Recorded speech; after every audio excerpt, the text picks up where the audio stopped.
correspondingly we have another relationship called one-to-many relationship, right? This is what one-to-many relationship would look like. So we have an employee table and we have an attendance table, right? One employee can have multiple attendance for multiple days possible, right? So if you see employee ID 1 has, for example, I have given 3 attendance date, right? Similarly, this guy, the second employee ID, has also 3 corresponding rows in the attendance table. That means one employee can have many attendance. That's what it means, one-to-many relationship, right?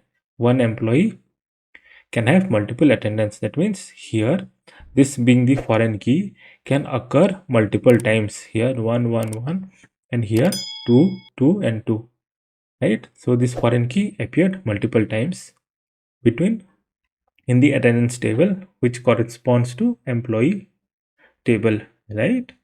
So this is the concept of one-to-many relationship, right? So as usual, I'll do everything, I'll delete everything, right? We'll start again from scratch.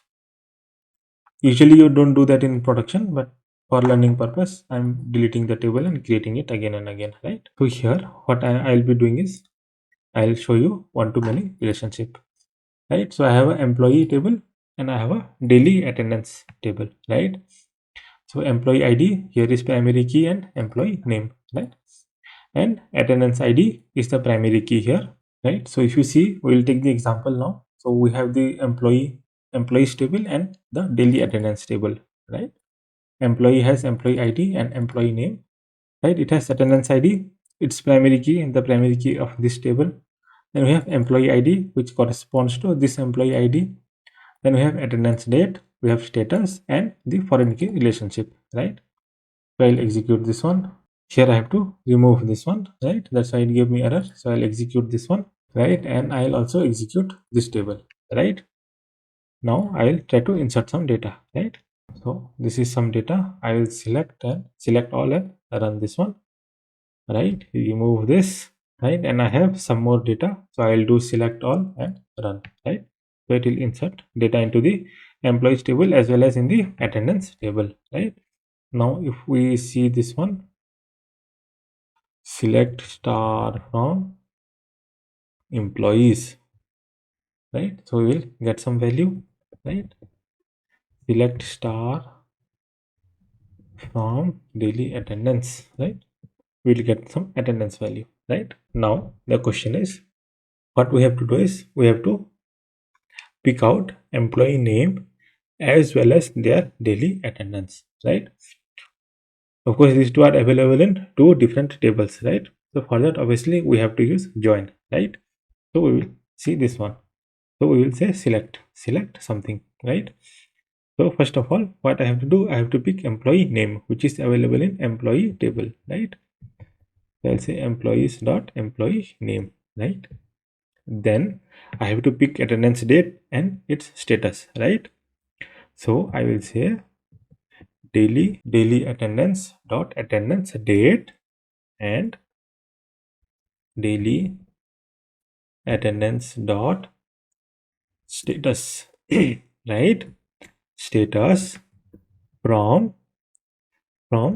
of course we don't have it in single data, right? So I'll say employees inner join daily attendance on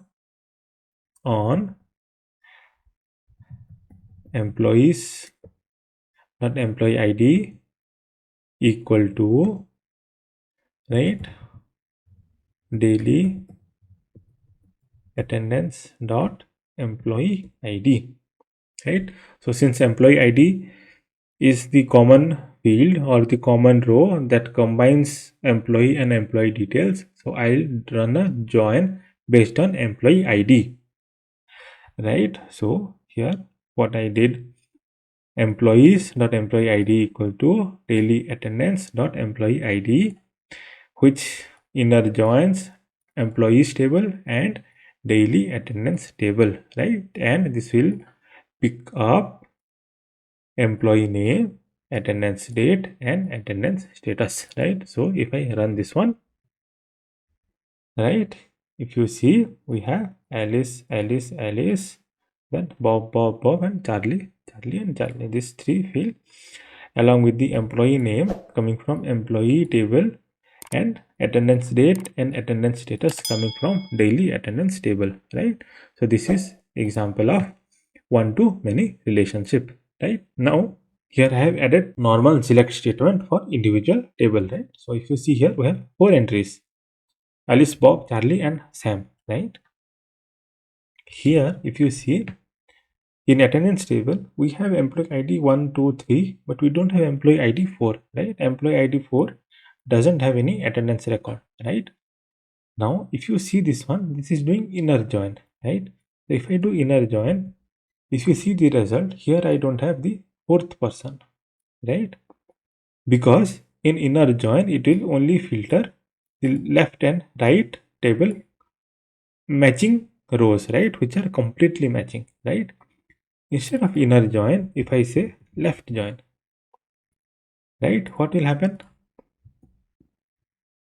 You will see you get the result, that is the fourth employee ID, but its corresponding attendance and status are null, right? So this is what left join will give you and inner join will give you, right? This is the main difference and very important interview question.